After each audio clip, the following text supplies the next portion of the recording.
अक्टूबर, 4 तारीख, 13 तारीख, उसके बाद 22 और 31 तारीख है वो रूल हो रहा है नंबर 4 से। आज नंबर 4 को जानते हैं। नंबर 4 क्या है, इसका स्वभाव कैसा होगा, इसका फेम, गोल, करियर क्या है, उसके मतलब आपको सब आगाह करता हूँ। अच्छा, इससे बात शुरू करते हैं। नंबर 4 वाला बहुत मेहनती और संजीदा सा आदमी होता है। किसी भी महफिल में देखे तो बहुत कम बोलता है। जो भी बात करेगा वो मजबूत बात होगी, क्योंकि ये सोच के बोलता है। कई आदमी होते हैं जो बेवकूफ़ों की तरह कहीं भी बैठ के बातें करते रहते हैं, वो इसके अंदर बिल्कुल नहीं पाया जाता। ये कोई भी बात करता है वो पहले सोचता है और फिर बोलता है। दूसरी बात करें, ये दिखावे के लिए कोई भी काम नहीं करता। जैसे कि अक्सर आप देखते हैं कुछ शख्सियतें ऐसी होती हैं कि जो दिखावा बहुत ज़्यादा करते हैं, असल में होता कुछ भी नहीं। नंबर 4 से जो रूल होता है, ये बहुत सोच विचार का नंबर है, बहुत मजबूत नंबर है।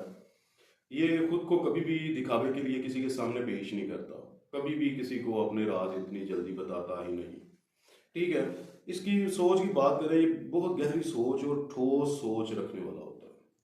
किसी से दोस्ती होगी तो बहुत गहरी सोच से दोस्ती करेगा। इतनी जल्दी किसी दोस्त पे, किसी अजीज पे एतमाद नहीं करता जितना ये खुद पे एतमाद रखता है।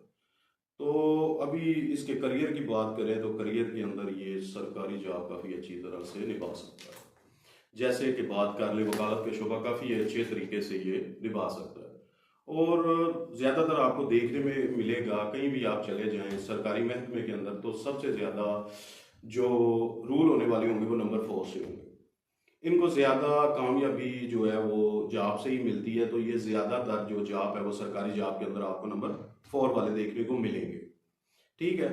उसके बाद ये सरकारी महकमे में फ़ौज में काफ़ी अच्छी जॉब कर सकते हैं, नेवी की काफ़ी अच्छी जॉब इनको मिल जाएगी, काफ़ी चांसेस हैं उसके मिलने के। और अगर बात करें इसकी दौलत की, तो दौलत इसके पास आनी आनी है। ये दौलत का बहुत बड़ा नंबर है लोशो ग्रिड चार्ट के अंदर। अगर 4 नंबर किसी की डेट ऑफ बर्थ में नहीं है, उसके पास पहला राजयोग मिस हो जाएगा। लोशो ग्रिड चार्ट के अंदर 3 किस्म के राजयोग बनते हैं। जो पहला रूल होता है नंबर 4 से, दूसरा होता है 1 से, और तीसरा राजयोग जो है वो नंबर 2 से रूल होता है। इसके 3 किस्म के डिजिट होते हैं जिसके अंदर ये राजयोग बनता है। अच्छा, नंबर 4 पहली लॉटरी आती है जिसको शोहरत की लॉटरी कहा जाता है, इज्जत और पैसे। 3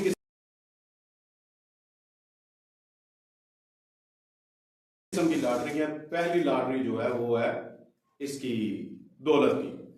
दौलत अगर नंबर 4 नहीं है तो आपके पास दौलत मिसाल किसी और नंबर के तो से मिल तो जाएगी, लेकिन आप उसको हमेशा बरकरार नहीं रख पाएंगे।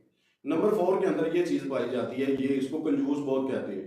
इसके पर्स में देख ले, कहीं ना कहीं आपको कोई ना कोई पैसे कोने में मिल जाएगा। कभी भी अपनी पॉकेट खाली नहीं रखता। ये हमेशा थोड़ा, अगर इसके पास पैसे ही थोड़े कम है तो कहीं ना कहीं पैसे इसके पास सेव होंगे। ये सेविंग को बहुत ज्यादा तरजीह देता है, हमेशा अपनी सेविंग पे ही ये कामयाब रहता है। कभी भी अपनी पॉकेट को खाली नहीं रखेगा, अपनी सेविंग जरूर रखेगा, थोड़ी थोड़ी सेविंग जरूर होगी इसके पास कहीं ना कहीं। ठीक है। इसकी कमजोरियों की बात करें तो ये जिद्दी बहुत है। जैसे कि छोटे बच्चों में देखें, अगर नंबर 4 से रूल होते हैं, वो जो जिस चीज के लिए जिद करेंगे आप उसको चाहे जितना मर्जी और चीज लेके दें, उसकी जिद वही है। जिद भी होगा और खामोश किस्म का आदमी होगा। अगर कोई चीज की जिद की है, नहीं मिली तो खामोश होकर खुद ही अंदर गुस्सा पी रहा है। गुस्सा हमेशा इसकी नाक पे रहेगा। जज्बात पे अपने पे काबू रखता है, बगैर सोचे समझे ये बात भी नहीं करता। इसको बोलते हैं गहरी सोच वाला शख्स। अच्छा, इसकी माली लिहाज से इसको देखे, पैसा इसके पास आता जरूर है लेकिन 30 साल के बाद, चाहे औरत है चाहे मर्द है, पैसे की रूलिंग जो है ना, अगर थोड़ी सी स्लो आएगी लेकिन आएगी जरूर, आएगी स्लो स्लो करके। 30 साल के बाद इसके कामयाबी के ऊपर जाने के चांस 100% शुरू हो जाते हैं। इसका राजयोग जो इसकी डेट ऑफ बर्थ को रोल करता है, वो 30 साल से बाद इसको कामयाबी की तरफ, पहली सीढ़ी कामयाबी की ये 30 साल के बाद जाके शुरू कर लेता है। पैसा अपनी तरफ अर्निंग करना, पैसे को अटैक करना, वो नंबर 4 का काम है। नंबर 4 पास है तो पैसा आपकी तरफ खींचा चलाएगा, लेकिन आएगा थोड़ा सुस्त, स्लो। ये प्लेनेट ही थोड़ा स्लो है तो स्लो स्लो काम करेगा, लेकिन पैसा मजबूत रहेगा आपके पास। पैसा हमेशा ही बचा के रखेगा, इतनी जल्दी किसी भी चीज पे इन्वेस्ट नहीं करता। जैसे कि लोग प्राइस अबाउंड या दूसरे चीजों पे इन्वेस्ट करते हैं, ये कभी भी प्राइस अबाउंड पे इन्वेस्ट नहीं करता। हमेशा अपनी इन्वेस्ट अच्छे कारोबार और ठोस मजबूत बिजनेस पे करेगा। राह चलते हुए किसी बिजनेस पे अपनी इन्वेस्ट नहीं करेगा।